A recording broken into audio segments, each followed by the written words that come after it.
नमस्कार दोस्तों, मैं श्वेताब कुमार आप सभी का आपके अपने YouTube चैनल लॉकुल पर बहुत बहुत स्वागत करते हैं।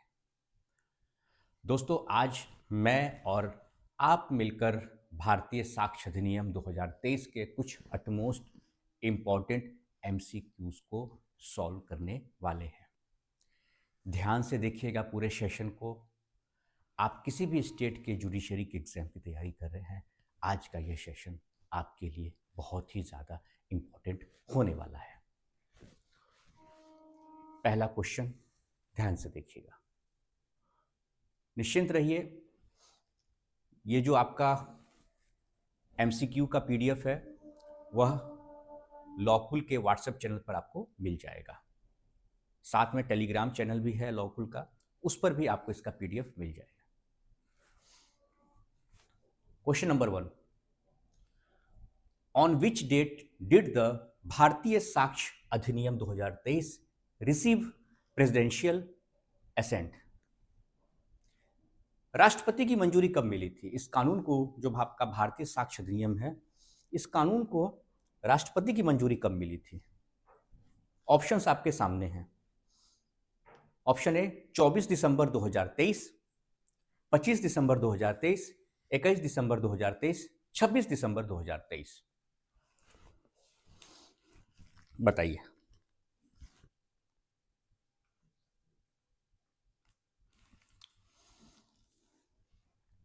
Right answer is exactly 25 December 2023। देखिए, तीन आपके कानून अभी जो आप पढ़ रहे हैं, इसका नाम है, जो MCQ आप सॉल्व कर रहे हैं, इस कानून का नाम है भारतीय साक्ष्य अधिनियम 2023। इसके बाद भारतीय न्याय संहिता BNS, जो कि IPC को रिप्लेस करके आया 2023। और एक और कानून है आपका BNSS, भारतीय नागरिक सुरक्षा संहिता 2023। एक बात बता देता हूं, ये आपके काम आएगा। प्रेसिडेंशियल असेंट और डेट ऑफ इनेक्टमेंट दोनों एक ही बात होता है। जैसे यहां सवाल आपसे पूछा गया, प्रेसिडेंशियल असेंट यानी राष्ट्रपति की मंजूरी, या आपसे पूछा जाएगा डेट ऑफ इनेक्टमेंट, ठीक है, तो दोनों का मतलब एक ही है, तो कंफ्यूज नहीं होइएगा, ठीक है। और एक तो हो गया प्रेसिडेंशियल असेंट या फिर डेट ऑफ इनेक्टमेंट, दूसरा आपसे पूछा जाएगा डेट ऑफ इन्फोर्समेंट, यानी कि राष्ट्रपति से मंजूरी कब मिली, यह तो आपने बता दिया, जवाब दे दिया 25 दिसंबर 2023। अब इस कानून को लागू कब से किया गया, इसका मतलब क्या हुआ, यह पूछा जाएगा आपसे डेट ऑफ इन्फोर्समेंट, ऐसे करके आपसे पूछा जाएगा, तो कंफ्यूज नहीं होगा डेट ऑफ इनेक्टमेंट और डेट ऑफ इन्फोर्समेंट में, ठीक है।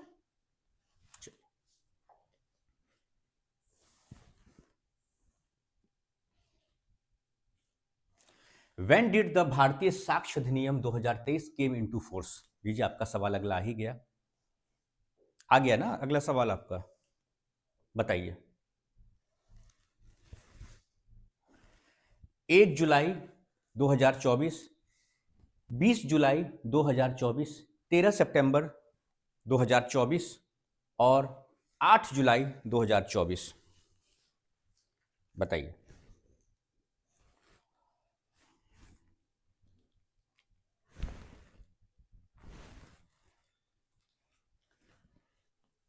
When did the भारतीय साक्ष्य अधिनियम 2023 came into force? कब आया यह, लागू कब से हुआ, कब से अस्तित्व में आया? तो डेट ऑफ, यहां क्या पूछा गया आपसे, date of enforcement, came into force भी पूछ लेगा और डेट ऑफ इन्फोर्समेंट भी पूछा जा सकता है। Right answer is 1 July 2024। कहां लिखा है, ये देखिए लिखा हुआ है। ऐसा पढ़िए कि जवाब पहले ही पता हो, सवाल देखिए और जवाब सीधे दे देना है। सेक्शन 1 में ये बात कहा गया है आपके। चलिए sir, next question, as per the preamble of the भारतीय साक्ष्य अधिनियम 2023, what is the purpose of the act? कोई भी कानून होता है, उसका पर्पस कैसे पता चलता है? उसके प्रियम्बल से। प्रियम्बल क्या है? नींव है, कानून का नींव है, बेस है। अगर कोई इमारत अगर खड़ी है तो जो उसकी नींव होती है उसका बेस होता है, वही उसका आधारभूत होता है। तो बताइए इस कानून का। Option A, to provide, define and amend the law of evidence. Option B, to provide and consolidate the law of evidence. Option C, to define and amend the law of evidence. Option D, to consolidate and to provide for general rules and principles of evidence for fair trial. मुझे लगता है कि मेरे option बताने से पहले आपने पढ़ लिया होगा। Very good, option D. Right answer is option D. The preamble states that the act aims to consolidate and provide general rules and principles of evidence for ensuring a fair trial. Fair trial को ensure करता है। Question number 4. How many chapters and sections are there in the भारतीय साक्ष्य अधिनियम 2023?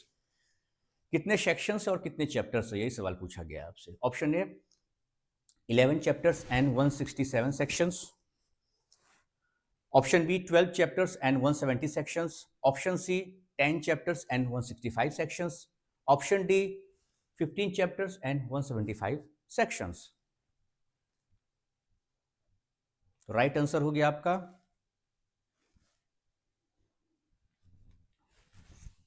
Option B, 12 chapters and 170 sections. थोड़ा सा हम लोग फास्ट लेकर चलेंगे, थोड़ा सा, ठीक है ना, इसलिए कि कुल 100 सेक्शंस आपको यहाँ पर जो 100 क्वेश्चंस हैं आपको वो सॉल्व करने हैं यहाँ पर, तो थोड़ा सा स्पीड को अपनी बढ़ाइए। आज तो मेरा था कि आपका मेडाइवल जो हिस्ट्री है पार्ट एंशियंट का तो मैंने करवाया ही, इंडस वैली सिविलाइजेशन, फिर वैदिक पीरियड, ये सारी चीज़ें, मॉडर्न हिस्ट्री भी मैंने आपको करवाया था। तो मेरा था कि मेडाइवल का भी आज आपका सेशन हो जाता, लेकिन सुबह में मैंने 2 बार लेक्चर लेने का कोशिश किया, आपको पता ही होगा, और कुछ टेक्निकल इशू की वजह से थोड़ा लाइट का इशू था, तो डिजिटल बोर्ड उतना बैकअप नहीं ले पाता, लाइट काफ़ी देर के लिए थोड़ा सा कट गया था बीच में, तो इसीलिए देखते हैं कल होगा तो लेंगे। चलिए अगला question, question number 5। Which of the following is specifically excluded from the operation of the BSA under section 1? Section 1 के तहत कौन सा ऐसा चीज है जो यहाँ पर मेंशन है, वो इसमें है नहीं, सेक्शन 1 में है नहीं इन ऑप्शन में से। Option A, proceedings before industrial tribunals, proceedings before arbitrators. Option C, proceedings before administrative tribunals. Option D, all of the above. बताइए। मुझे पता है आपको इसका जवाब मालूम है, option B, proceedings before arbitrators. ठीक है, यह बात सेक्शन 1 में कहा गया है। सेक्शन 2 आपका डेफिनेशन पार्ट को कवर करता है। Question number 6, which word has not been defined under the definition clause of the BSA? देखिए डेफिनेशन क्लॉज आ गया। डेफिनेशन क्लॉज आपका मालूम है कहाँ है? सेक्शन 2 में आता है BSA के। BNSS में भी यही है, सेक्शन 2 के तहत ही आता है।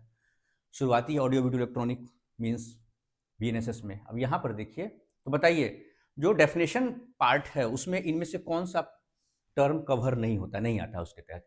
Option A court, option B fact, option C document, option D confession. तो राइट आंसर है नहीं आता है, निगेटिव वाला है, नॉट और निगेटिव, जो नहीं आता है वो, तो जो आता है उसको हटा दीजिए और जो नहीं आता है उसको टिक कर दीजिए। तो ऑप्शन डी कन्फेशन इसमें डेफिनेशन पार्ट में शामिल आपका नहीं है। Confession is not defined under section 2, दो admission is defined.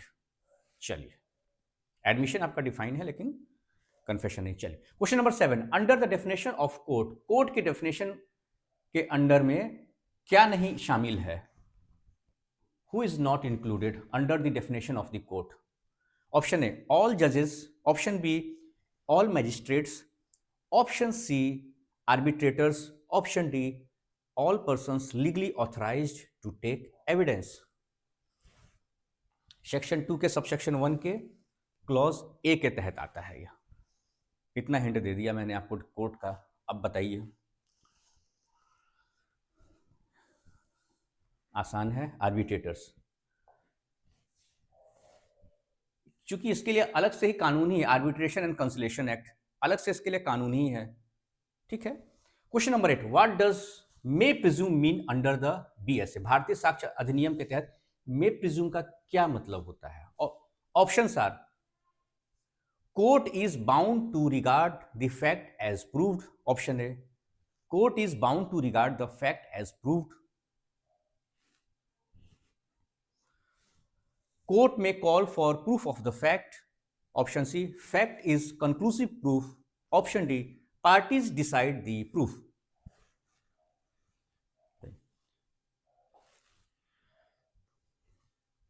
Right answer is court में कॉल फॉर, क्योंकि मे प्रिज्यूम की बात कही गई, क्या है यहां पे टर्म यूज हियर, मे। तो जब भी मे प्रिज्यूम आता है, आपको ध्यान रखना है कोर्ट में call for proof of the fact. Right option आपका हो गया option B. Next question, question number 9। चलिए, when one fact is declared to be conclusive proof of another, the court shall, बहुत इंपॉर्टेंट क्वेश्चन है ये, question सब पूछा जाता है एग्जाम में। The court shall, options are, option A allow rebuttal evidence, option B not allow evidence to disprove it, option C ignore the fact, option D seek expert opinion. Section 2 के subsection 1 के clause B में आता है यह। Definition part आपको पढ़ना है, बहुत अच्छे से पढ़ना है, इससे आपको क्वेश्चन 2-3 क्वेश्चन आपको आ जाएंगे।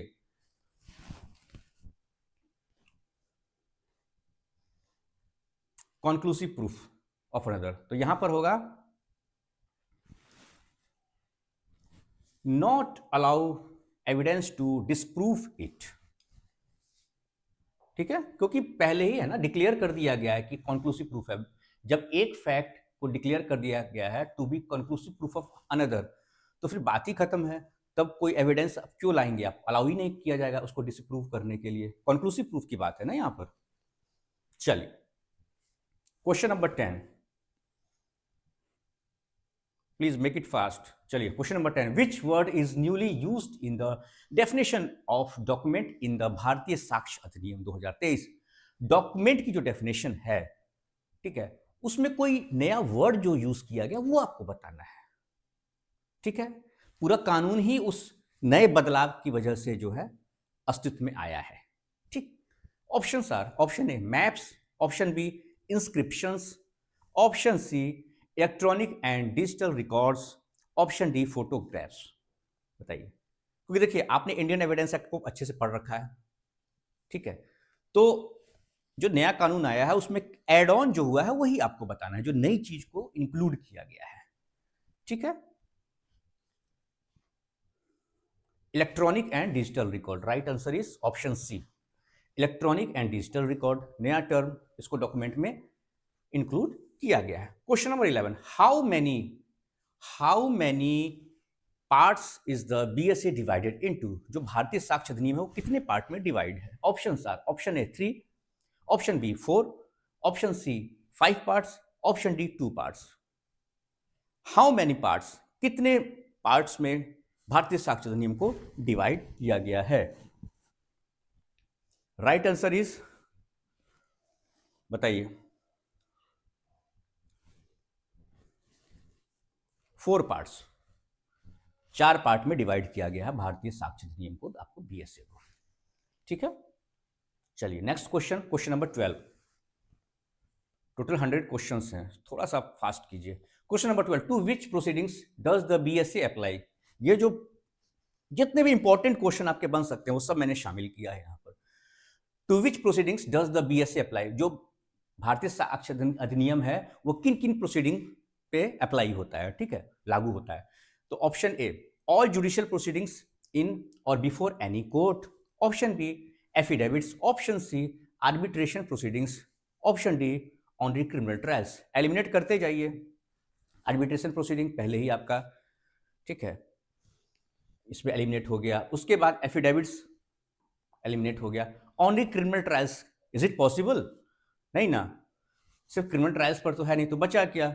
एलिमिनेट। मैं ट्रिक बता रहा हूं, ठीक है, क्योंकि आपका कोई एग्जाम नहीं है, मैं आपको सिर्फ समझा रहा हूं, ठीक है। तो ऐसे जब एलिमिनेट कीजिएगा ना, ट्रिक होता है, हमने भी इस ट्रिक को आजमाया हुआ है अपने समय पर और लोग करते हैं। तो right answer is option A, all judicial proceedings in और बिफोर एनी कोर्ट। सेक्शन 1। चिंता नहीं कीजिए, सब आपको पीडीएफ मिल जाएगा, सब कुछ कॉन्सेप्ट के साथ मैंने इसको तैयार कर रखा है, सब कुछ आपको मिल जाएगा। एक बार देखिएगा, समझ में आ जाएगा। कोई डाउट होगा तो फिर हम हैं, पूछ लीजिएगा हमसे। Question number 13, which is not, देखिए नेगेटिव क्वेश्चन, पहले पेंसिल से इसको हाईलाइट कर लीजिएगा, पेंसिल लेकर जाइएगा एग्जाम हॉल में, कोई दिक्कत नहीं है। Which is not a purpose mentioned in the preamble, जो भारतीय साक्ष्य अधिनियम का जो प्रियम्बल है उसमें उसका कौन सा ऐसा इन ऑप्शंस में से पर्पस है जो नहीं है, not a purpose. Options are, यानी सही नहीं, निगेटिव वाला आपको ऑप्शन को यहां पर खोजना है। Consolidate law of evidence, option B provide general rules of evidence, option C ensure fair trial, option D abolish electronic records. बताइए।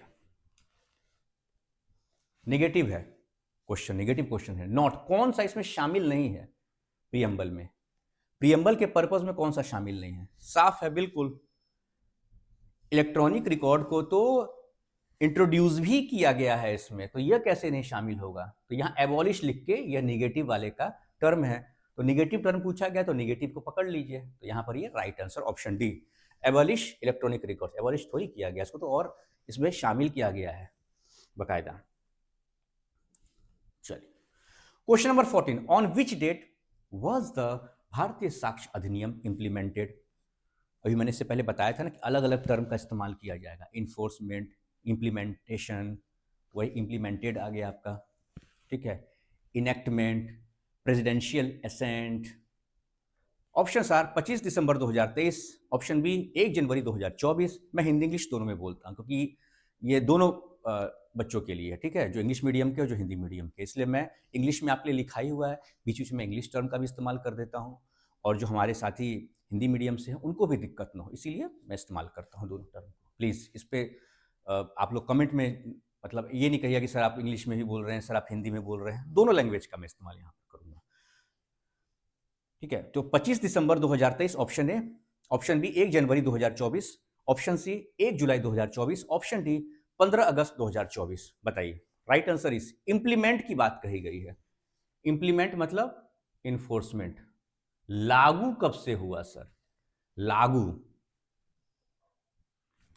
तो the act came into force on 1 जुलाई, कहीं दिख रहा है 1 जुलाई 2024, तो टिक मार दीजिए, समय बर्बाद नहीं करना है। बहुत सारे क्वेश्चन होंगे थोड़े ट्रिकी से होंगे, तो वहां आपको वक्त थोड़ा ज्यादा देना है। तो इजी क्वेश्चन हो तो फटाफट उसमें बढ़ते जाइए, फटाफट एलिमिनेट करके फटाफट आगे बढ़ते जाइए। Question number 15, which section contains the definition clause? Definition clause बताया था, ये भी आपको मैंने पढ़ा दिया। Section 1, section 2, section 3, section 4। Definition clause किस सेक्शन के अंडर में है आपका? तो आपका अंडर में है प्रियम्बल, तो सेक्शन 1 वगैरह में आ जाता है आपका। डेफिनेशन आपको अभी मैंने बताया था सेक्शन 2, ठीक है। Definitions are provided in section 2 of the भारतीय साक्ष्य अधिनियम 2023।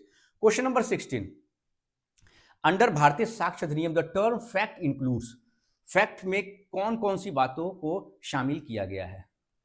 किस बात को शामिल किया गया, किस टर्म को? कौन सा ऐसा टर्म है जिसको कि फैक्ट के अंदर उसको शामिल किया गया है? ऑप्शन है only physical objects, any mental condition of which any person is conscious, option C only things that can be seen, option D only written statements. बताइए।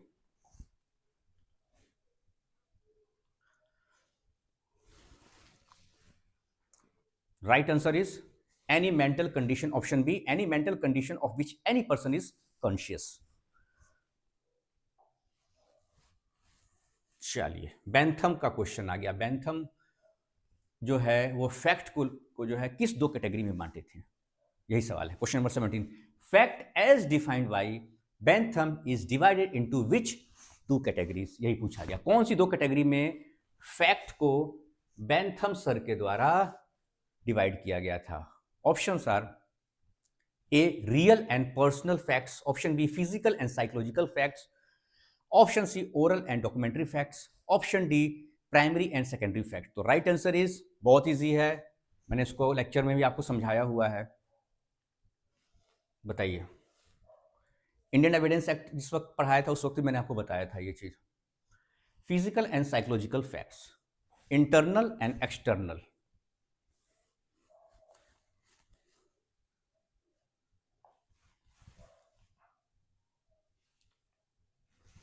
Question number 18, which of the following is an example of a document under the BSA. बताइए document का example इनमें से कौन कौन सा है। Document दस्तावेज, ऑप्शन ए अ मैप और plan, option B an inscription on a stone, option C electronic and digital records, option D all of the above. बताइए राइट आंसर इज, यह सब कुछ तो पहले से शामिल था, इसको भी ऐड कर दिया गया। ऐड कर दिया गया ना, सवाल था भी, एक सवाल से कई सवाल बनते हैं, तो ऐसे लिंक कीजिएगा तो चीजें आपको समझ में आएंगी। तो right answer is all of the above, ये सभी शामिल हैं इसमें। All listed items fall in the definition of a document. चलिए question number 19, in the BSA evidence includes, evidence के तहत इनमें से क्या आता है। Options are oral evidence only, documentary evidence only, both oral and documentary including electronic evidence, only police report. बताइए अकेला पुलिस रिपोर्ट तो आएगा नहीं, अकेला डॉक्यूमेंट्री तो आएगा नहीं, अकेला ओरल एविडेंस तो आएगा नहीं, तो एलिमिनेट कर दीजिए और जो बचता है उसको पकड़ लीजिए। तो right answer is option, right answer is option, जल्दी बताइए, इतना समय नहीं, ऑप्शन सी। चलिए both oral and documentary including electronic evidence. Question number 20, which statement regarding oral evidence is correct. Oral evidence को लेकर कौन सा स्टेटमेंट यहां पर सही है। Option are A it it it excludes electronic statement, option B it includes statements given electronically, option C it must be in writing, it is not primary evidence. चार option हैं आपके सामने, बताइए इत्मीनान से बताइए ओरल एविडेंस को लेकर कौन सी बात इसमें से सही है। ओरल एविडेंस को लेकर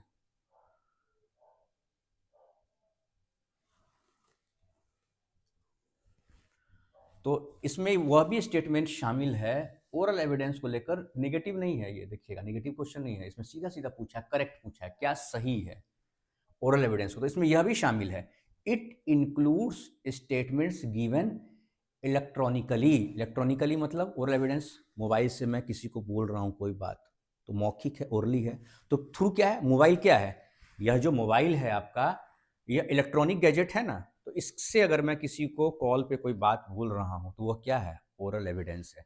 या इसमें कुछ दिख रहा है, ठीक है, कोई वीडियो दिख रहा है, किसी का वॉइस रिकॉर्डिंग है, ये सारा चीज, तो यह भी आपका शामिल होगा ओरल एविडेंस।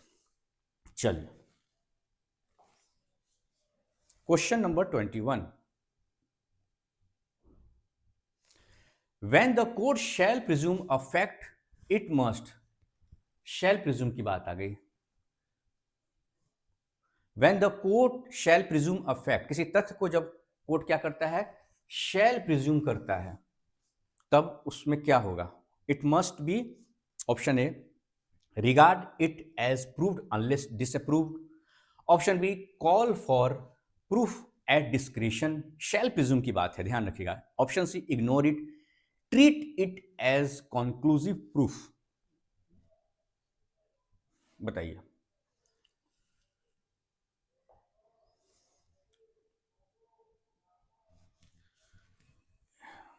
इजी है, कोई दिक्कत नहीं है, option A is the right answer, regard it as proved unless disapprove.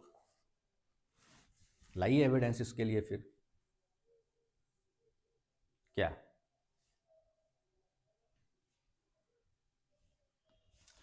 Question number 22, conclusive proof means, options are option A evidence may rebut it, option B no evidence can disprove it, option C it is discretionary, option D parties decide। वाह क्या बात है, parties decide, conclusive proof है sir, तो वहां पर क्या होगा, no evidence can disapprove it, conclusive proof है, यहां बात हो रही है कॉन्क्लूसिव प्रूफ की बात हो रही है। सेक्शन 2 के सबसेक्शन 1 के क्लॉज बी में यह मामला आपका आ जाता है, ठीक है। Question number 23. A fact is disapproved when. A fact is disapproved when. Options are option A, its existence is doubtful. Option B, court believes it does not exist. Option C, a prudent man would act on its non existence. Option D, both B and C. Here, right answer is, बहुत सीधा सा सवाल था, D, both B and C is the right answer, यानी option D is right option.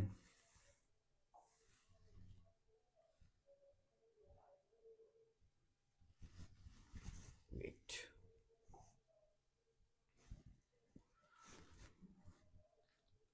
यह तो हमने solve कर लिया था. अब अपन आ जाते हैं क्वेश्चन नंबर 24 पर. A fact is not proved when it is. Options are option A, disapproved. Option B, neither proved nor disapproved. Option C, proved partially. Option D, ignored. क्या होगा? A fact is not proved. कोई भी तथ्य है उसको कब मानेंगे not proved? जब वह क्या होगा? डिसअप्रूव्ड होगा, neither proved not disapproved, proved partially, या डी इग्नोर्ड. बताइए, नॉट प्रूव्ड कब होगा? बड़ा सिंपल सा है इसमें. राइट आंसर इज, बताइए, नीदर प्रूव्ड नॉर डिसअप्रूव्ड. ठीक है. डेफिनेशन पार्ट के सेक्शन 2 के सबसेक्शन 1 के क्लॉज के में देखिएगा इसको. Question number 25. Under BSA court includes all except. इससे पहले भी सवाल यही था, तरीका इस बार बदल गया है. ऑप्शंस आर जजेस, magistrate, arbitrators. Option D, person authorise to take evidence. बताइए, क्या इसमें इंक्लूड नहीं है? तरीका देखिए, except, under BSA court includes all, मतलब इतने भी ऑप्शन दिए इसमें कोर्ट में यह सभी आते हैं एक्सेप्ट वन. एक सिर्फ नहीं शामिल है इसमें. क्या नहीं शामिल है? अब बताइए. आर्बिट्रेटर्स क्या होगा? बताइए. इजी है ना, बहुत इजी था, लेकिन तरीका तो अलग था ना. इस तरीके से ही पूछ लिया जाएगा, कंफ्यूज नहीं हो जाइएगा, इसीलिए इस तरीका मैंने लिखा कि यार इसको भी इंक्लूड कर लो. Question number 26. Under section 3 evidence में be given of. Options are any relevant fact. Option B, facts in issue and relevant facts only. Option C, facts in pleading. Option D, hearsay. Under section 3 evidence में be given of, किस बात का साक्ष्य दिया जा सकता है? किस चीज को लेकर साक्ष्य दिया जा सकता है? Right answer is fact in issue and relevant fact, यानी right answer is option B, facts in issue and relevant fact. ठीक. सेक्शन 3 में देखिएगा इसको, भारतीय साक्ष्य अधिनियम के. Question number 27. Principles of res gestae is covered under. Res gestae forming part of same transaction, यही है ना, forming part of same transaction. ठीक है. चलिए, यह तो लिख दिए. अब इसमें ऑप्शन बताइए. Section 6, section 4, section 8, section 10. Right answer, right option जल्दी बताइए. तो option B is right, section 4. Question number 28. Literal meaning of res gestae. ये भी रेस जेस्टे पे, वाह, ये आपके काम का है. आज का सेशन बहुत शानदार है. Question number 28. Literal meaning of res gestae is. Options are a things said. Option B, things done. Option C, things written. Option D, things proved. Right answer is things done. Forming part of same transaction, तो उसमें क्या include होगा? Things done. ठीक है. Question number 29. Motive, preparation and conduct are relevant under which section? बताइए, under which section? Section 4, section 5, section 6, section 7. Right answer is section 6। ये सब question आएगा। Question number 30, in conspiracy acts of co conspirator are relevant under which section? Option A section 7, option B section 8, option C section 9, option D section 10।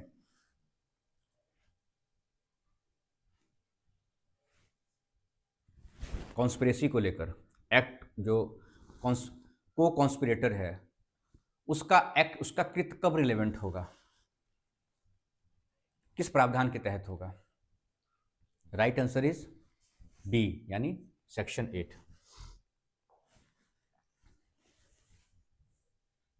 Section 8 is based on which theory?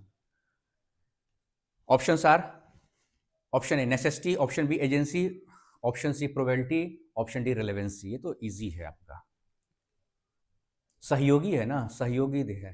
ठीक है, बताइए। Right option is B यानी agency. ठीक है, section 8 is based on which theory? तो section B, option B agency, section 8 के तहत। Question number 32, plea of alibi is established under, options are option A section 6, option B section 11, option C section 9, option D section 4। Plea of alibi, right answer, sections आगे पीछे हो गए, confuse नहीं होइएगा, इसीलिए section 9। इसलिए मैंने सेक्शन को लेकर थोड़ा सा ज़्यादा इसमें शामिल किया, क्योंकि सेक्शन थोड़ा आगे पीछे हो गया है तो आप लोग फंस जाइएगा। Burden of proof, burden of proving alibi lies on, question number 33, burden of proving alibi lies on, किसके ऊपर इसका बर्डन होता है? प्ली ऑफ एलिबाई जो आप लेते हैं इसको प्रूफ करने का। Options are option A prosecution, option B victim, option C accused, option D court. तो प्ली ऑफ एलिबाई लेता कौन है? एक्यूज लेता है ना, जिसके ऊपर आरोप लगा है, वही बचने का कोशिश करता है। जिस दिन इंसिडेंट घटना हुआ था, मैं मुंबई में था, मैं यहाँ नहीं था, मैं वहाँ था, मैं मूवी देखने गया था, मैं किसी शादी में गया था, यानी जहाँ पर घटना हुआ है, जहाँ इंसिडेंट हुआ है, जहाँ क्राइम सीन जो है वहाँ पर मैं था ही नहीं, या शहर से बाहर था, एग्ज़ाम देने गया हुआ था, कोई भी, तो उसी को कहते हैं प्ली ऑफ एलिबाई। घटना स्थल पर नहीं था, मैं कहीं और था। बताइए। तो ये और राइट आंसर हो जाएगा accused, yes, option C accused. जल्दबाजी में प्रोसिक्यूशन नहीं मार दीजिएगा, ठीक है? ये अक्यूज को प्रूफ करना है। प्रोसिक्यूशन तो उसके तरफ से केस लड़ते हैं, उसको रिप्रेजेंट करते हैं, लेकिन ये इसका बर्डन किसके ऊपर होगा? एक्यूज के ऊपर। जब एक्यूज लिखा है तो एक्यूज, ठीक है? जब एक्यूज नहीं होगा, सिर्फ प्रोसिक्यूशन ही होगा, तब जाके आप प्रोसिक्यूशन आप कह सकते हैं, क्योंकि उसको रिप्रेजेंट करते हैं। लेकिन यहाँ एक्यूज लिखा हुआ है तो प्रोसिक्यूशन नहीं करके एक्यूज लिखिएगा, यही गड़बड़ाता है आदमी। अरे हमने तो प्रोसिक्यूशन लिखा था, कैसे गलत हो गया? ऑब्जेक्शन में डाल देते हैं। चलिए question number 34, facts explaining relevant facts TIP fall under, test identification parade जो होता है उसी को लेकर सवाल है। Options are section 7, section 5, section 4, section 10। बताइए।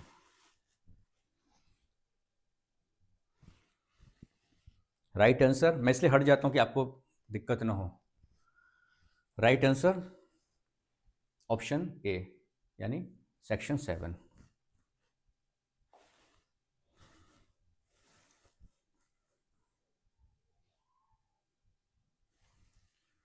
Question number 35, facts showing state of mind are relevant under, section 11, section 12, section 13, section 10। Right answer is intention, knowledge, good faith. याद आया? स्टेट ऑफ माइंड, सेक्शन आगे पीछे हो गया है, कोई बात नहीं, सेक्शन 12। चलिए, option B is right option. चलिए, section 12। Question number 36, admission is defined under, बहुत important, options are option A section 15, option B section 16, option C section 17, option D section 18। Admission को किस सेक्शन के तहत डिफाइन किया गया है? राइट आंसर इज, सही ऑप्शन बताइए सर। सेक्शन 15 यानी ऑप्शन ए। बहुत बढ़िया, सेक्शन 15 में एडमिशन है। पूरा सेक्शन सेक्शन डेफिनेशन पार्ट है ना, अच्छे से एकदम रखिए एकदम। चलिए क्वेश्चन नंबर 37, एडमिशन में be made in, question number 37, A oral only, documentary only, electronic only, oral, documentary और इलेक्ट्रॉनिक, किन मोड में लिया जाएगा बताइए। मुझे तो बड़ा बढ़िया दिख रहा है यहाँ से। चलिए, ओरल, डॉक्यूमेंट्री और इलेक्ट्रॉनिक तीनों मेथड से लिया जाएगा। आपका सेक्शन 15 है ना, सेक्शन 15 में, इसलिए सेक्शन सेक्शन भी ध्यान में रखिए। अभी एडमिशन को लेकर सेक्शन बताया भी था आपको, क्वेश्चन ही आया था उसको लेकर। तो एडमिशन में तीनों तरीके से जो आपके एविडेंस है वो एडमिट हो सकते हैं एडमिशन में, ओरल, डॉक्यूमेंट्री और इलेक्ट्रॉनिक एविडेंस, ठीक है, इनका एडमिशन हो सकता है, तीनों मोड में हो सकता है। Question number 38, who can make an admission? Options are a party, authorised agent, option C person with pecuniary interest, option D all of the above. तो right answer is all of the above, सभी ले सकते हैं यहाँ पे admission का right सभी को है, ठीक है। 16, 17, 18 सेक्शन देखिए, सेक्शन 15 में तो एडमिशन ही है। और कौन जो एडमिशन की जो बात आई है, क्वेश्चन जो आपसे पूछा गया है यहाँ पर, who can take make an admission, तो यह आपका सेक्शन 16, 17 और 18 में दिया हुआ है, इसको देख लीजिएगा। और सेक्शन 15 तो आपका डेफिनेशन पार्ट है ही।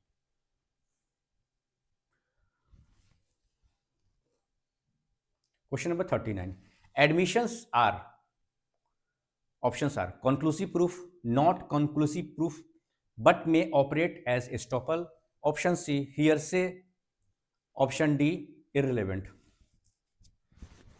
बताइए।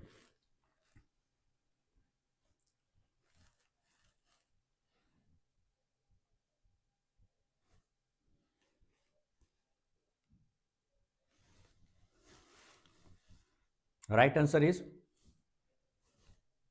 Not conclusive. एडमिशंस जो हमारे कॉन्क्लूसिव प्रूफ नहीं है, but may operate as estoppel, option B is right answer. Question number 40, admissions in civil cases are dealt under, जो सिविल केसेस में जो एडमिशन होते हैं उसको लेकर किस सेक्शन के तहत प्रावधान दिया गया है? Section 21, section 22, section 23, section 24। बताइए। राइट आंसर इज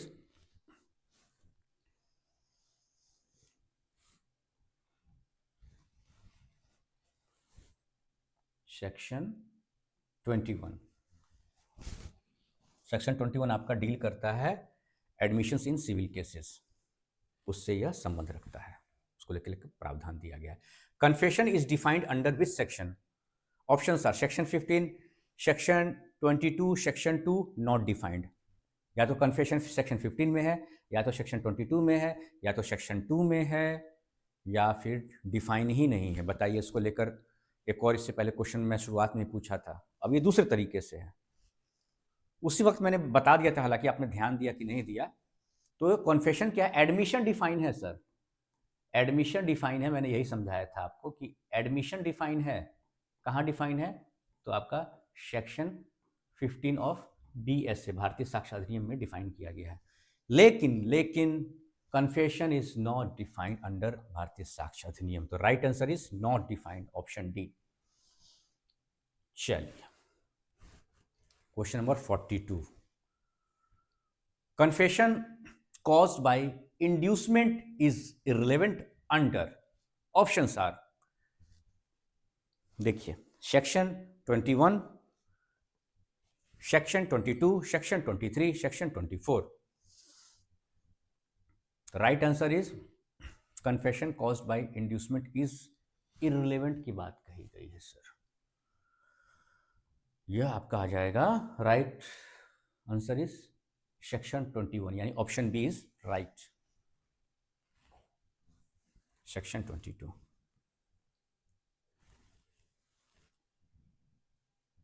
जोर जबरदस्ती प्रभाव में लाकर अगर कोई एडमिशन होता है तो इररिलेवेंट हो जाता है, यही बात है। Question number 43, new word added in section 22 is, अच्छा कौन सा नया टर्म जोड़ा गया है इसमें से, कौन सा नया वर्ड, शब्द, किस नए शब्द को जगह दिया गया है, जोड़ा गया है सेक्शन 22 में। इंड्यूसमेंट, कोवर्जन, थ्रेट, प्रॉमिस, ये भी बहुत इंपॉर्टेंट है, बहुत इंपॉर्टेंट है, बहुत इंपॉर्टेंट है। एडमिशन इस इन्हीं मामलों में इररिलेवेंट हो जाता है। इंड्यूसमेंट अभी हमने देख ही लिया था, तो नया कौन सा है, तो इनमें से कोवर्जन नया दिख रहा है, section 22, option B is right. Confession to police officer shall, police officer के सामने जो कन्फेशन दिया जाता है वह क्या होगा? Option A be proved, option B not proved, C be proved if written, D be proved if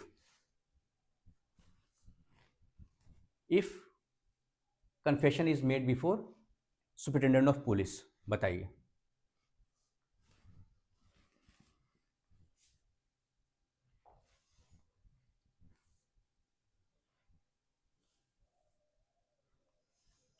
तो right answer is confession to police, किसी को भी दीजिए, डीजीपी साहब को भी दीजिए, वो प्रूफ नहीं होगा, नॉट बी प्रूव्ड। पुलिस है ना, पुलिस के सामने जो होगा वो प्रूफ नहीं होगा, not be proved. Question number 45, custodial confession is relevant only if made, options are to SP यानी superintendent of police, option B in immediate presence of magistrate, option C after 24 hours, option D before doctor. बताइए custodial जो confession होता है वो कब relevant होगा? सब तो यहां पर एलिमिनेट हो ही रहे हैं, ये भी एलिमिनेट है, सेंस ही नहीं बन रहा है, तो इन इमीडिएट प्रेजेंस ऑफ मैजिस्ट्रेट वह क्या हो जाएगा, रिलेवेंट हो जाएगा कन्फेशन अगर देते हैं, in the immediate presence of magistrate. Question number 46, इसलिए कन्फेशन होता है क्या होता है, मैजिस्ट्रेट होते हैं उनके सामने लिया जाता है, उनके प्रेजेंस में लिया जाता है। Question number 46, theory of confirmation by subsequent facts related to, options are, option A dying declaration, option B res gestae, option C discovery statement, option D character. बताइए।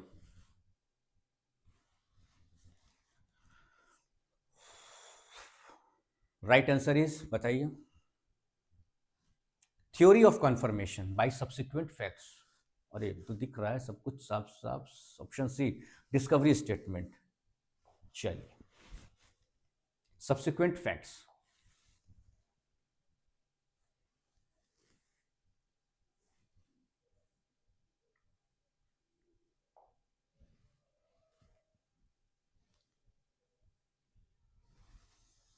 Admissible part of discovery statement is, question number 47, option A whole statement, option B only portion leading to discovery, option C none, option D naming co-accused. Admissible part of discovery statement is, okay बताइए, whole statement, only portion leading to discovery, none naming co-accused. तो दिख रहा है admissible part कौन सा होगा statement का? कोई स्टेटमेंट दिया जाता है तो उसके कितने पार्ट को एडमिट किया जाएगा, तो वह होगा लीडिंग टू डिस्कवरी, जितना पार्ट से हमें कुछ डिस्कवरी मिला है, ठीक है, कुछ मिला है discovery, only portion leading to discovery.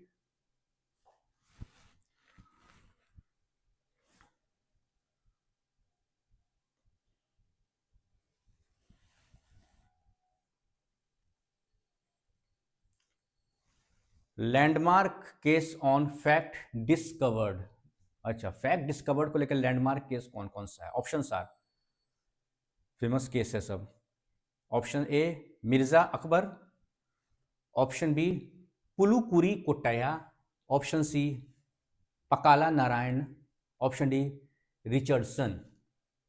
बताइए। तो right answer is fact discovered को लेकर landmark judgment, landmark judgment, landmark judgment कौन सा है, यह केस का नाम बताइए। तो इसका right answer is fact discovered, याद रखिएगा सर, इसको सीधे यहां ले आइए, पुलुकुरी कोट्टाया, फैक्ट डिस्कवर्ड को लेकर लैंडमार्क केस था ये। Question number 49, confession of co-accused is usable only when options are separate trials, joint trials for same offence, police permission, victim agrees. Confession of co-accused कब उसका use है, बताइए। बिल्कुल, joint trial for same offence, joint trial भी होना चाहिए और same offence भी होना चाहिए, ठीक है।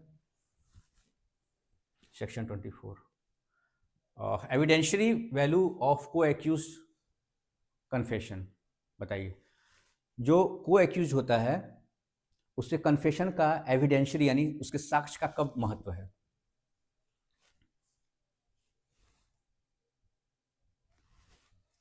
Options are substantive, conclusive, corroborative, only, no value, बताइए।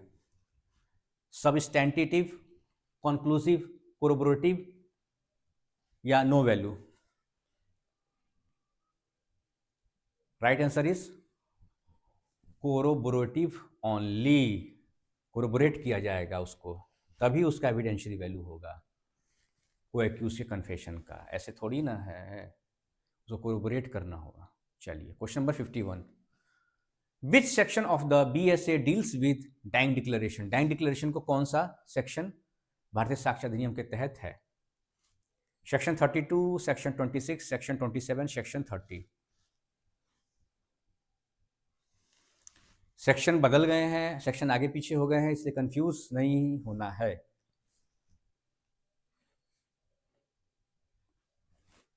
सेक्शन 26।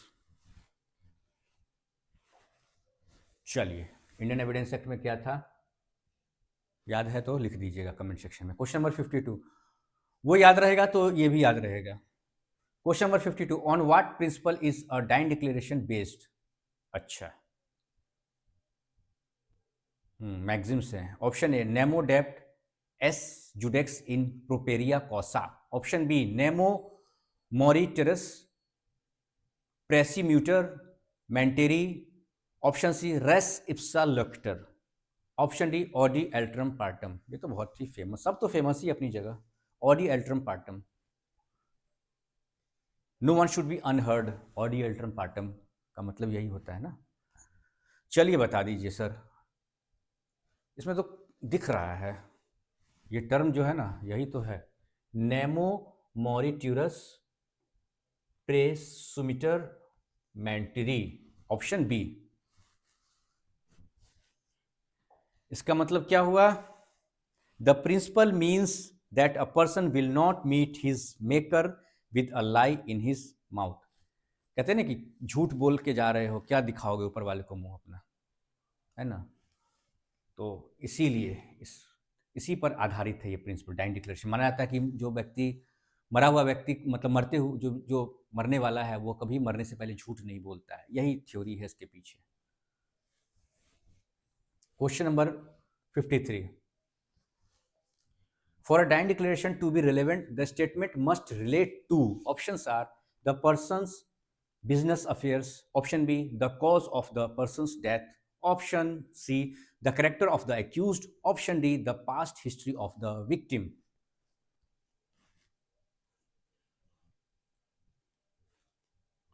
डाइंग डिक्लेरेशन किस बात को लेकर रिलेवेंट होगा, person's business affairs, the character of the accused, the past history of the victim. तो राइट आंसर इज, बताइए, एलिमिनेट कीजिए।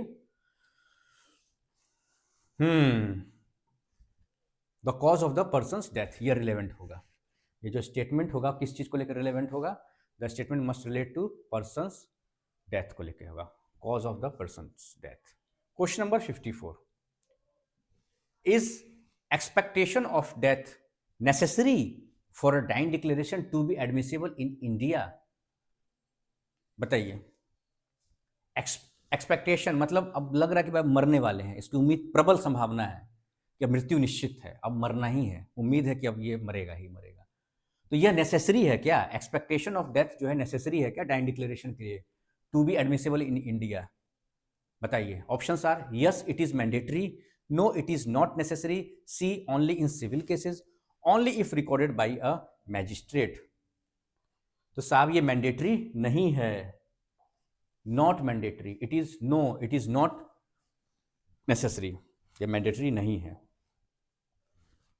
ठीक है, ऐसा थोड़ी कि अब उसको लग रहा है मैं मरने वाला हूँ स्टेटमेंट तभी ये इसका एडमिसिबल होगा, नहीं नहीं, उसने कोई स्टेटमेंट दिया है और उसके बाद उसकी मृत्यु हो जाती है इलाज के दौरान या जो भी, तब वो माना जाएगा उसका डाइंग डिक्लेरेशन, तब भी माना जाएगा। Question number 55, to whom can a dying declaration be made, किसके समक्ष जो है डाइंग डिक्लेरेशन दिया जाता है? Options are a doctor, a police officer, a private person, option D all of the above. बताइए किसके समक्ष डाइंग डिक्लेरेशन दिया जाएगा तो वह एडमिसिबल होगा? All of the above, all of the above. Option D a doctor, doctor के सामने भी, पुलिस ऑफिसर के सामने भी, या किसी प्राइवेट पर्सन के सामने भी। मेरे भी सामने कोई स्टेटमेंट देता है, वो स्टेटमेंट अगर रिकॉर्ड हो जाता है, ठीक है, तो वह डाइंग डिक्लेरेशन में शामिल किया जाएगा। Which of the following is not, negative question है, not an exception of the hearsay rule, सुनी सुनाई बात है, हियर से रूल उसका एक्सेप्शन नहीं है। Res gestae, dying declaration, expert opinion, admissions, बताइए। तो इसका राइट आंसर हो जाएगा नॉट एन एक्सेप्शन, एक्सेप्शन नहीं है। रेस्ट जेस्टे अगर नॉट लगा देता है, इज एन एक्सेप्शन में क्या है वो आपको दिख रहा है, लेकिन यहां पे नॉट एक्सेप्शन है, तो वह क्या है?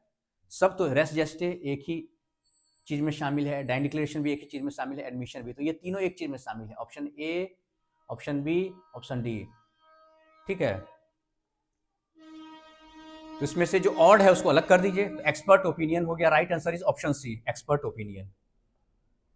Question number 57, a dank declaration is admissible in, options are criminal proceedings only, civil proceedings only, both civil and criminal proceedings, option D neither। बताइए।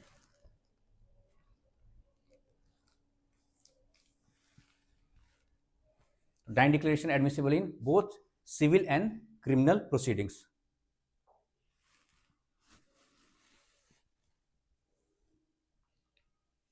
Question number 58, if a person makes a statement and subsequently survives, the statement is, option A still a dying declaration, option B not a dying declaration, option C conclusive proof, option D hearsay। बहुत शानदार।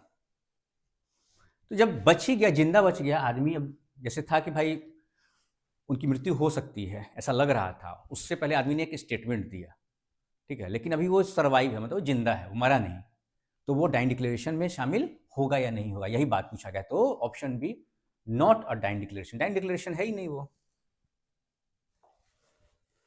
क्योंकि dying declaration requires death of the declarant. ठीक है, जिस व्यक्ति ने बोला उसकी मृत्यु होनी मतलब होगी तभी वो डाइंग डिक्लेरेशन होगा। Question number 59, a statement made in the ordinary course of business is relevant under which section? Options are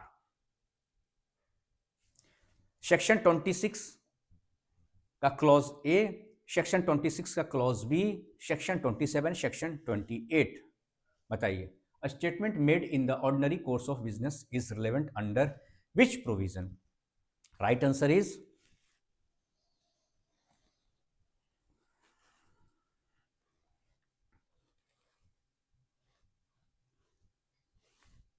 option B, 26 का clause B. Question number 60, section 27 of the भारतीय साक्ष्य अधिनियम deals with, options are dying declaration, option B relevancy of evidence given in a previous judicial proceedings, option C entries in books of account, option D maps and charts। Section 27 किस चीज से संबंध रखता है? इनमें से कौन कौन से ऑप्शंस है जिनसे सेक्शन 27 संबंध रखता है? बताइए। Right answer, right answer is here option B, relevancy of evidence given in a previous judicial proceedings। Section 27। Question number 61, the contents of documents may be proved bye. अच्छा, डॉक्यूमेंट जो दस्तावेज है उसमें जो बातें लिखी, कंटेंट लिखे हुए हैं, उसको किन चीजों से प्रूव किया जा सकता है? तो primary evidence only, secondary evidence only, option C इधर प्राइमरी और सेकेंडरी एविडेंस, या option D hearsay evidence. Document में जो बातें लिखी गई, दस्तावेज में जो बातें हैं, उनको इधर प्राइमरी और secondary evidence, option C is right. Section 56, इसको लेकर सेक्शन क्या है?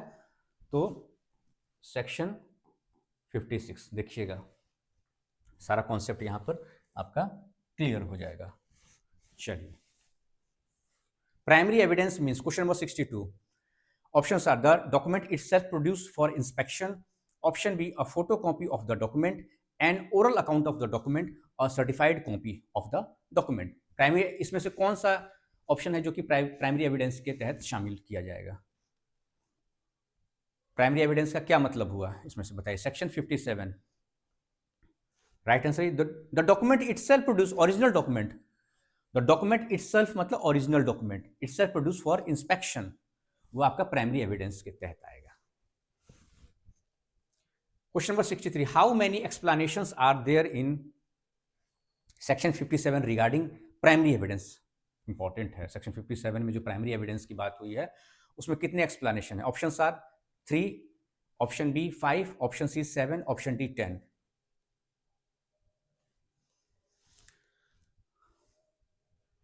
तो section 57 contains how many explanation? 7 explanation. ठीक है, प्राइमरी एविडेंस को लेकर जो एक्सप्लेनेशन दिया हुआ है सेक्शन 57 में कुल कितने हैं? तो 7 एक्सप्लेनेशन है। Question number 64, when an electronic record is stored simultaneously in multiple files, each file is, बताइए। जब कोई इलेक्ट्रॉनिक रिकॉर्ड, ठीक है, कोई भी डेटा है ना, अगर वह एक साथ कई सारे फाइलों में रखा हुआ है, ठीक है ना, जैसे मान लीजिए कि ये मोबाइल है, इसमें जो भी मेरा डेटा रखा हुआ है, ठीक है, इसमें मैंने अलग अलग फोल्डर बना के रखा है इस डिवाइस में, ठीक है, तो जितने भी उसमें फोल्डर फाइल हैं वो सब प्राइमरी एविडेंस में होंगे या नहीं होंगे, यही पूछा जा रहा है। अब बताइए, ईच फाइल इज, होंगे प्राइमरी एविडेंस। चलिए, option B correct here. Explanation 4 में दिया हुआ है यह बात। क्वेश्चन नंबर आपका यहां पर है 65, एन इलेक्ट्रॉनिक और digital record produced from proper custody is, options are primary evidence unless disputed, option B always secondary evidence, option C conclusive proof, option D not admissible। Proper custody की बात हो रही है। अगर कोई इलेक्ट्रॉनिक या digital record produce किया जा रहा है फ्रॉम प्रॉपर कस्टडी, तो वह क्या होगा?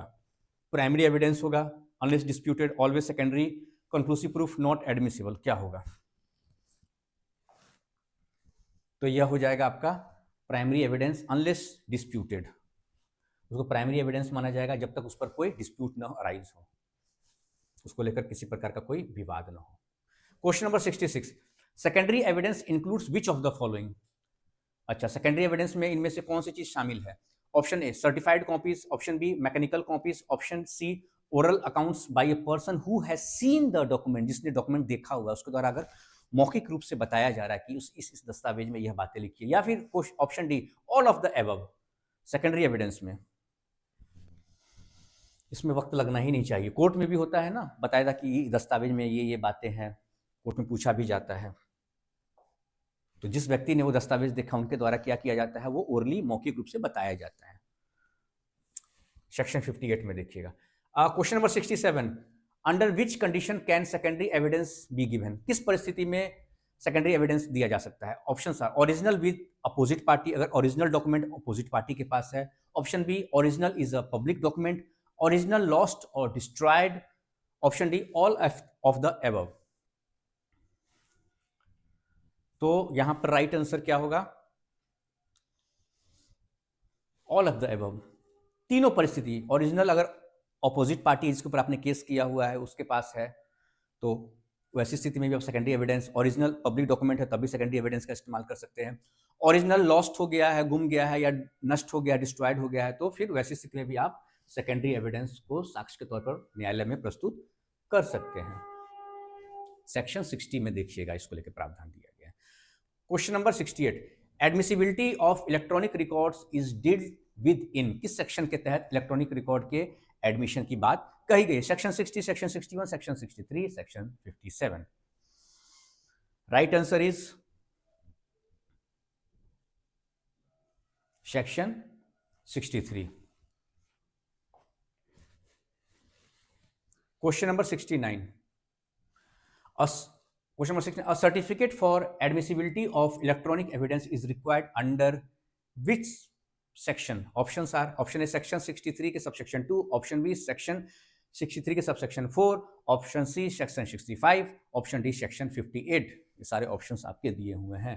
सर्टिफिकेट की जो बात होती है इलेक्ट्रॉनिक एविडेंस में, उसको लेकर जो प्रावधान है वो किस सेक्शन के तहत दिया गया है, यही तो आपको बताना है। तो इसको लेकर प्रावधान दिया गया है सेक्शन 63 के सबसेक्शन किस में, 2 में या 4 में? 4 में। Option B is right answer. Question number 70, जल्दी कंप्लीट कीजिए। Which section defines public document? किस सेक्शन के तहत पब्लिक डॉक्यूमेंट को डिफाइन किया गया? Section 72, section 74, section 75, section 76। Public document, right answer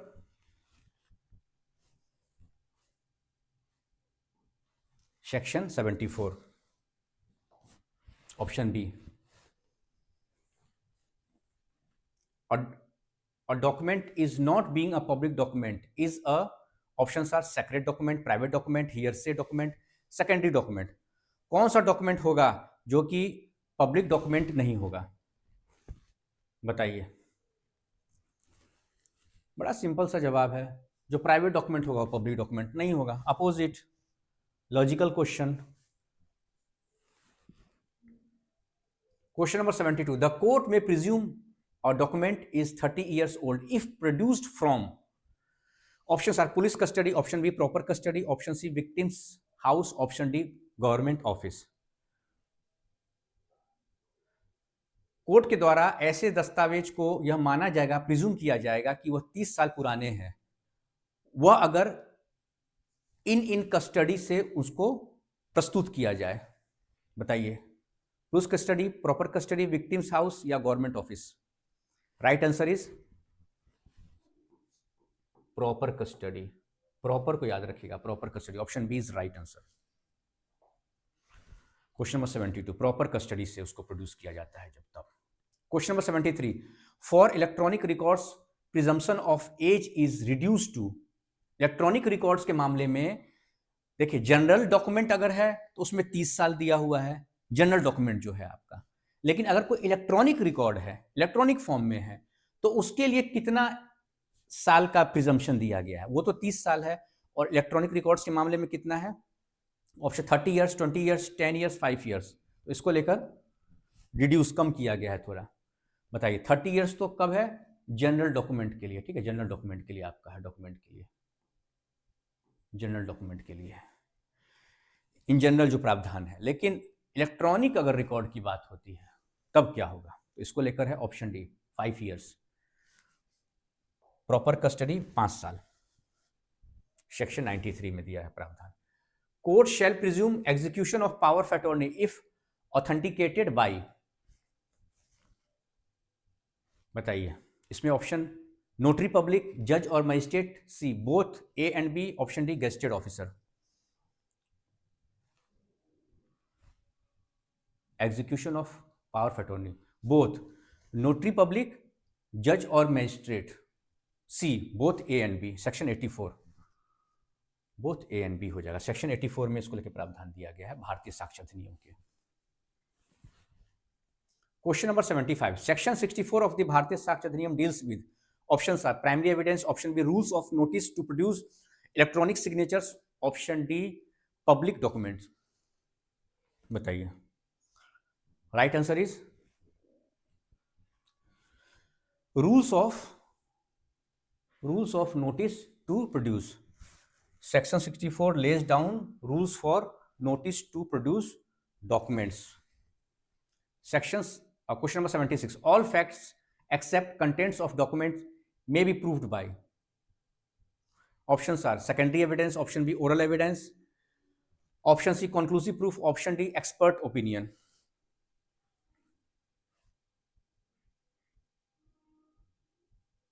All facts except contents of document may be proved by, बताइए, oral evidence.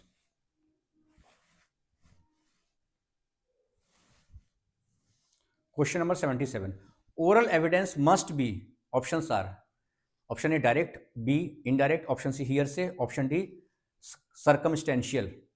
Oral evidence कैसा होना चाहिए?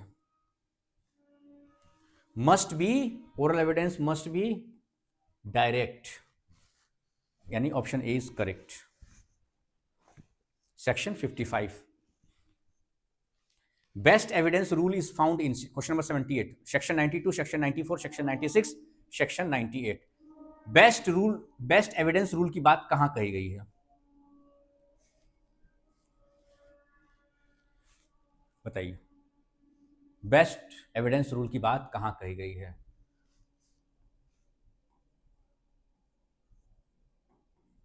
सेक्शन 94 बेस्ट एविडेंस रूल, इसको लेके कहां बात कही गई है? तो सेक्शन 94 में.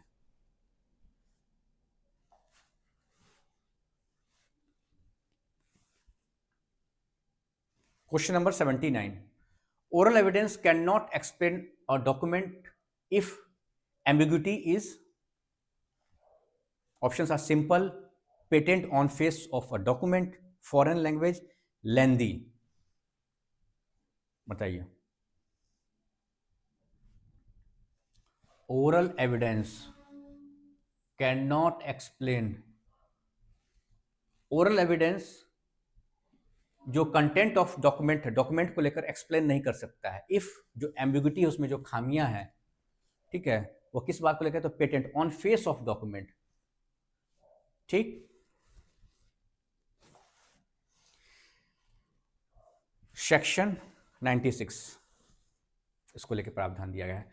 Question 80. Latent ambiguity refers to language which is, options are, option A defective on face, option B plain but inapplicable to facts, option C perfectly clear, option D not written by party. Latent ambiguity refers to language which is, latent ambiguity की जो बात होती है language को लेकर, उसका मतलब क्या हुआ?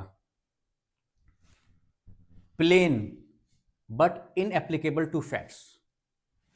ठीक है. Question number 81. Burden of proof is defined under. Burden of proof कहां डिफाइन किया गया? Section 103, section 104, section 105, section 106. Burden of proof.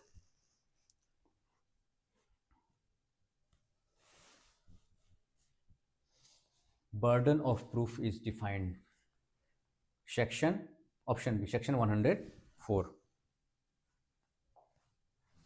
Burden of proof. Question number 82. Does the burden of proof shift? Options are yes, always. Option B, no, never. Only in civil cases with judge's permission.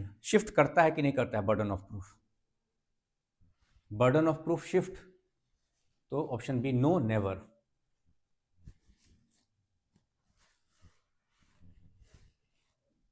Option B is right answer. No, never. Question number 83. Burden of proving exceptions in criminal cases lies on prosecution, victim, accused, police. Burden of proving exceptions in criminal cases lies on, बताइए. Burden of proof जो criminal matters में होते हैं, जो अपना पक्ष रखते हैं, अपने बचाव में रखते हैं, किन के ऊपर उसका भार होता है? तो ये रिस्पॉन्सिबिलिटी होती है एक्यूज्ड की. बर्डन ऑफ प्रूफ इनके ऊपर होता है, इनको प्रूफ करना है. Section 105. Question number 84. Res gestae case involving telephone call is, res gestae से रिलेटेड एक केस है, वो आपको बताना है. टेलीफोन कॉल को लेकर कौन सा केस था? Option A R versus Foster, Ratten versus Queen, Sawal Das versus State of Bihar, option D Queen versus Bedingfield. बताइए। रेस्ट जैसे बताया forming part of same transaction, तो राइट ऑप्शन इज, याद रखिए इंपॉर्टेंट केस है रेस्ट जस्टे को लेकर, rattan versus queen.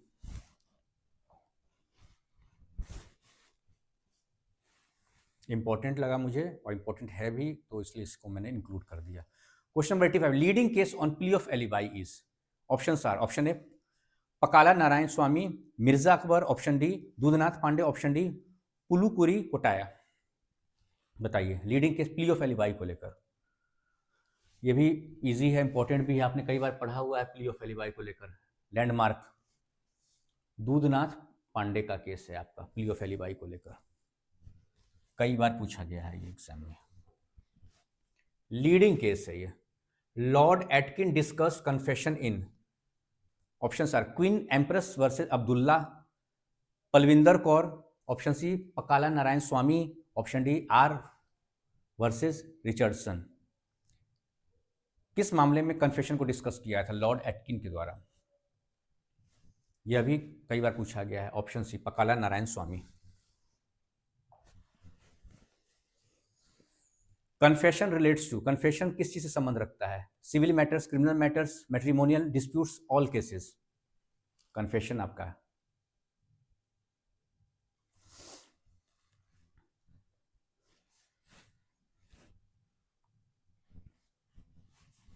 Criminal matters को लेकर संबंध रखता है कन्फेशन, ठीक है। और एडमिशन किस बात को लेकर, सिविल क्रिमिनल दोनों में अप्लाई होता है कि नहीं होता, ये आप बताइए कमेंट में। Question number 88, conclusive proof of legitimacy applies if child born within, option are, option A 180 days, option B 200 days, option C 280 days, option D 300 days. Section 116, right answer is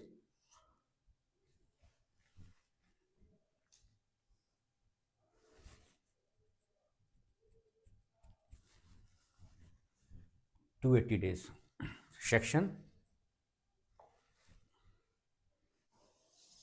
116। चलिए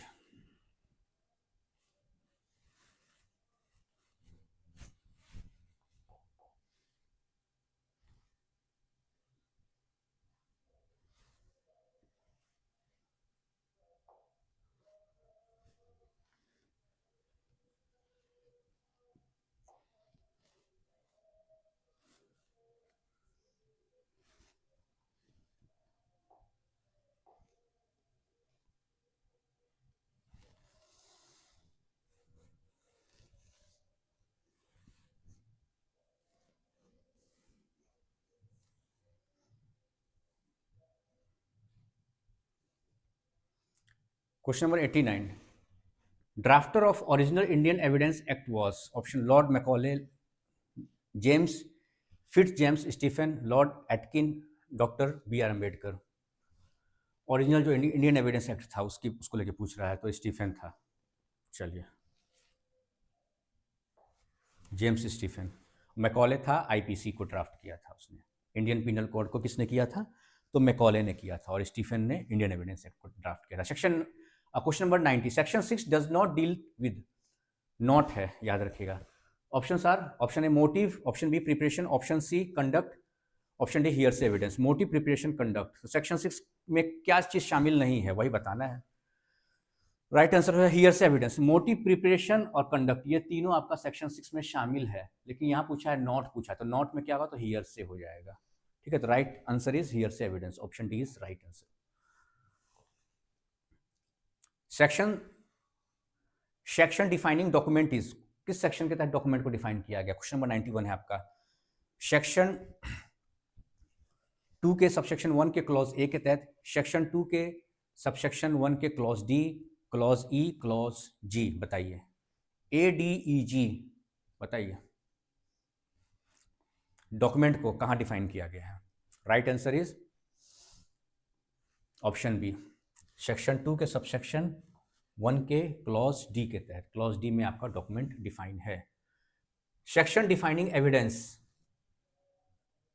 section 2 के subsection 1 के clause D, section 2 के subsection 1 के clause E, F I. बताइए document evidence. Document तो हो गया था, 2D में था आपका। एविडेंस कहाँ है? एलिमिनेट कर दीजिए, जो बचा उसमें से देखिए। तो एविडेंस आपका है, याद रखिए, सेक्शन 2 के सबसेक्शन 1 के क्लॉज ई के तहत आपका एविडेंस आता है। तो right answer is option B.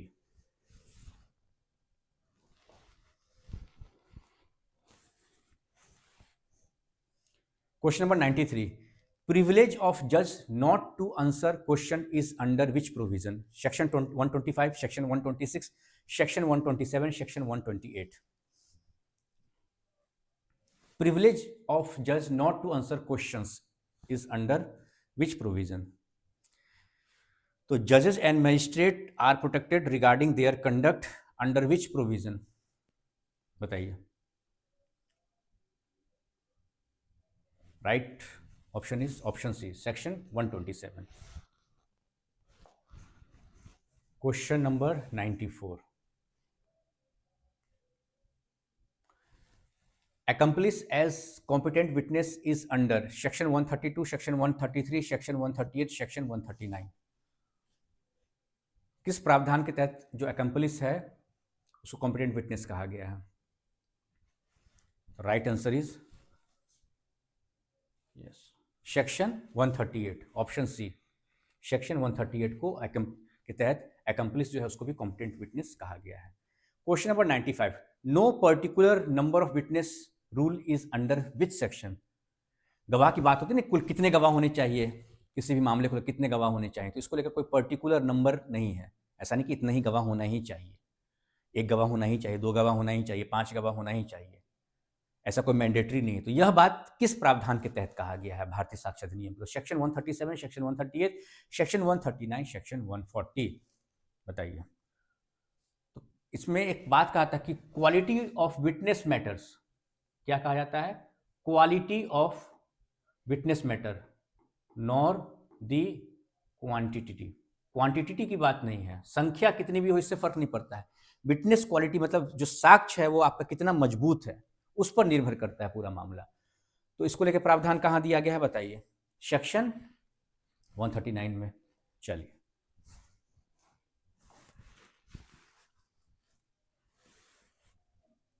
Oral evidence must be direct under section 54, section 55, section 56, section 57। यह बात कहाँ कहा गया कि oral evidence must be direct होना चाहिए, मस्ट बी डायरेक्ट? तो यहाँ पे राइट आंसर है आपका section 55, option B. Oral evidence must always be direct, section 55।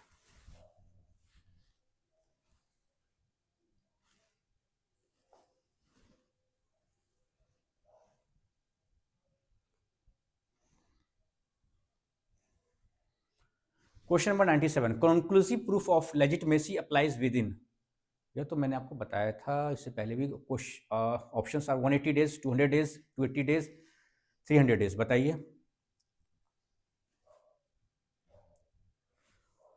Mother remains unmarried, section 116। तो लेजिटिमेसी की जो बात हो रही है उसका conclusive proof applies within 280 days. Option C is correct, 280 days.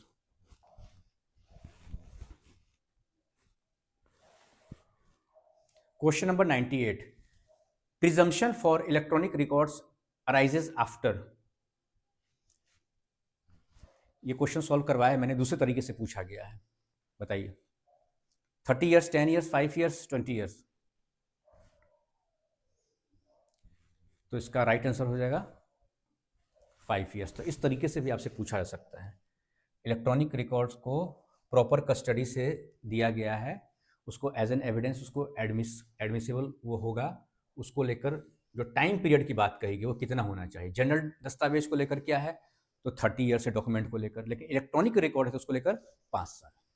Question number 99, section 8 is based on which theory? Necessity, agency, probability, identification.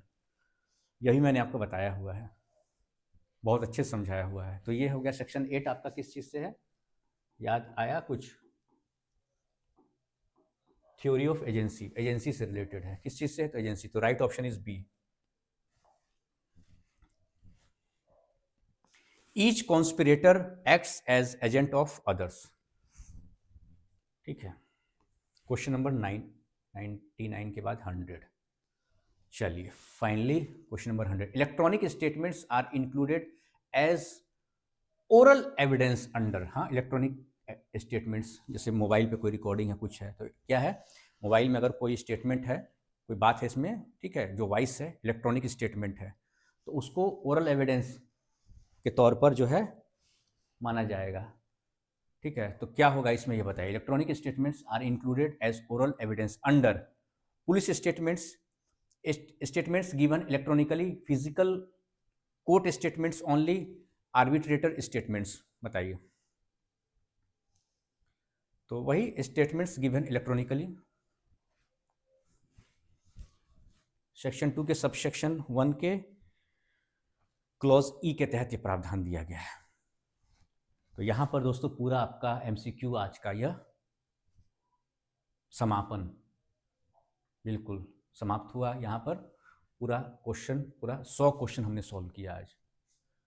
अगला आपका लेक्चर, पूरा प्रयास मेरा रहेगा कि कल आपका लेक्चर वो हो जाए एमसीक्यू सेशन मेडिवल हिस्ट्री का।